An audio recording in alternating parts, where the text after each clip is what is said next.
Live from ABC7, this is Eyewitness News. Let's take a live look into Hollywood. It looks clear out there. 4:30 in the morning, 64 degrees, a little cool outside. Good morning, everybody. I'm Leslie Sykes. And I'm Brandy Head. Philip Palmer has the day off. Hopefully you got out there and voted yesterday. If you had the chance, we're going to be talking about the vote count coming up in a little bit. We got all the results right here. I heard it on the radio this morning because we go to bed so early. So surprised to hear some of the candidates who made it, and then not so surprised. Right, exactly. Good morning, everybody. We're looking outside and we're seeing 61 degrees in Ontario. We have some cloud coverage out there. Also looking at 57 degrees out in Oxnard, 64 degrees out in Long Beach, and we're also looking at 64 if you're heading out into Los Angeles and Covina, about 62 degrees here this morning. So we're doing well. We have the clouds, we have the marine layer, it's all back. So we're going to start it out with overcast skies. This afternoon we get back to partly cloudy conditions, and tonight we increase with the clouds yet again, so they build right back in. But we are looking at temperatures that are still coming down just a little bit from yesterday. So most spots into the mid-70s in our Inland Valley spots. Still a really lovely afternoon. So nothing to complain about. We'll talk about these temperatures coming up in a full forecast. Over to you guys for now. Okay, let's take a look at the traffic situation right now. We do have a problem in Sun Valley on the 5 South at the 170. There is a solo car crash and it's blocking the carpooling right where they split. No major delays to report right now, but just a heads up if you're heading in that direction. And if you're going from Westminster to LAX, you got a flight to catch? Easy breezy right now. 405 north to the 105 west, just 31 minutes. Well, the results are in, but the primary election didn't go without a major hiccup for many voters. Yeah, more than 100,000 LA County voters arrived at the polls to find that their names were missing from the roster. Mark Cota-Robles is live at the county registrar's office in Norwalk with the very latest. Mark, were they able to vote?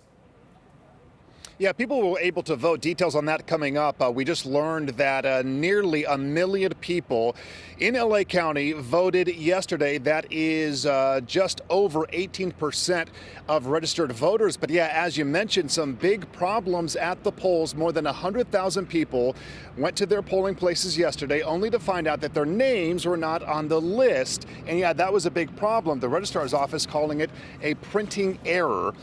We are told that more than 1,500 voting locations were affected. Election officials confirmed more than 118,000 names were not listed, but those people were told not to worry. They were still able to request a provisional ballot, which would still be processed and counted towards the results. That answers Brandy's question. Election officials call it a fail-safe method, but voters that we spoke to were still confused as to why it happened. I know because I saw some friends on Facebook, they had problems with their ballot as well. Again, longtime voters, longtime Burbank residents. I went in to vote and I gave them my name, and my name was not in the book. Former LA mayor and gubernatorial candidate Antonio Villaraigosa asked the LA County Registrar, along with the Secretary of State's office, to extend polling hours past 8 p.m. because of the mix-up.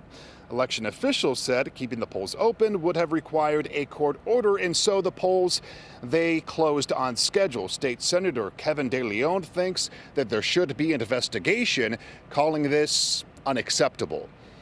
For now, we are live in Norwalk. Mark Cota-Robles, ABC7 Eyewitness News. All right, Mark, thank you very much for that. And in the California governor's race, 27 down to 2. Yeah, Democrat Gavin Newsom and Republican John Cox have emerged as the leaders in that race. They're going to face off in the November election. Newsom was the lead vote getter. The lieutenant governor was the first candidate to announce a bid for governor more than 3 years ago. He leaned heavily on his 2004 decision to issue marriage licenses to same-sex couples as San Francisco mayor. As for Cox, the San Diego businessman got a major boost from President Trump's endorsement, which helped solidify support among many Republicans. For both, Tuesday night's victory speeches were the first for the fall election.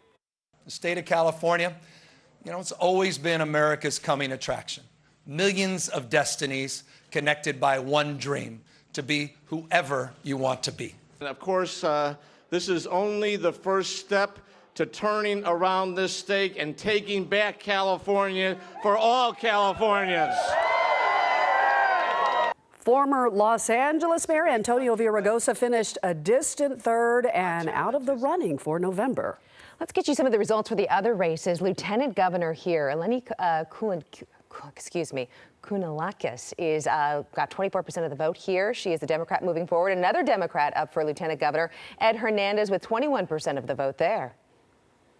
Also, Attorney General, here's Javier Becerra leading 46% Democrat, obviously the front runner right now. But Stephen Bailey, a Republican, he's going to be facing off against him in the general election in November. And in the race for U.S. Senate, it looks like Senator Dianne Feinstein is easily leading the way with 44% against Kevin De Leon, 11% there. Now let's look at some of the congressional races, because this was a really big deal if the Democrats hope to take over control of the House. Dana Rohrabacher continues to hold his seat, at least for now, with 30%. He did survive yesterday. Harley Ruda, though, the Democrat, with 17% of the vote. They'll face off in November. And in District 49, you see right there Diane Harkey. She is leading 32% of the vote against Mike Levin, a Democrat, 19% of the vote.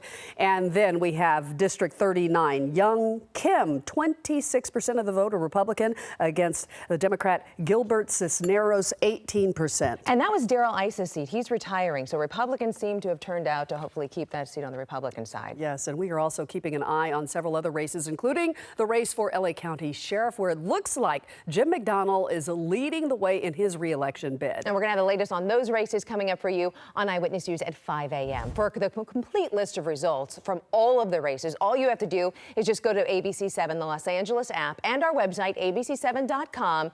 Again, we'll continue to cover these races throughout the morning for you, though, as you get ready to head out the door. And it's always great to see so many of you exercising your right to vote. Many of you have been sharing your photos using the hashtag ABC7. I voted. If you voted, we want to see your picture. Post it with the hashtag, and you could see us share it right here this morning. It was nice to walk outside, too, and be able to walk to your polling place. It's yeah, that's always nice. Yeah. It sure is. Les, we had great weather for that. I know, we did. It was beautiful yesterday. Walking all across the Southland yesterday, it was nice. And today, we have more of the same. It's a little tiny bit cooler by the afternoon, but by just a degree or two, so not a whole lot. As we're looking outside this morning, we are seeing into areas of Disneyland 64 degrees. And temperatures today, we are doing well. We're back to the 80s as well into areas of Beaumont, San Bernardino, Riverside, still looking at those 80s. 75 degrees in Mission Viejo, 67 in Dana Point today. Heading over into Ontario, about 82. Pasadena, Covina, you'll be into the upper 70s today. And Encino, about 78. So we're not changing a whole lot here throughout the Southland. 80 for Simi Valley and about 72 degrees in Thousand Oaks. But if you're into Ventura, 67. We have a full forecast on the way. We'll let you know where we're headed for the rest of this week. But it is shaping up to be a warmer week in store. Stay with us for that. All right, Les, thanks very much. Coming up, detectives in Almaty need help tracking down a man they say tried to kidnap and molest two 10-year-old girls. Also, a fire breaks out at the Amazon distribution center in Redlands. What does this mean for all that merchandise inside? Plus, it's been 50 years since Senator Bobby Kennedy died. How Good Samaritan Hospital in L.A. plans to honor his life today. Stay with us.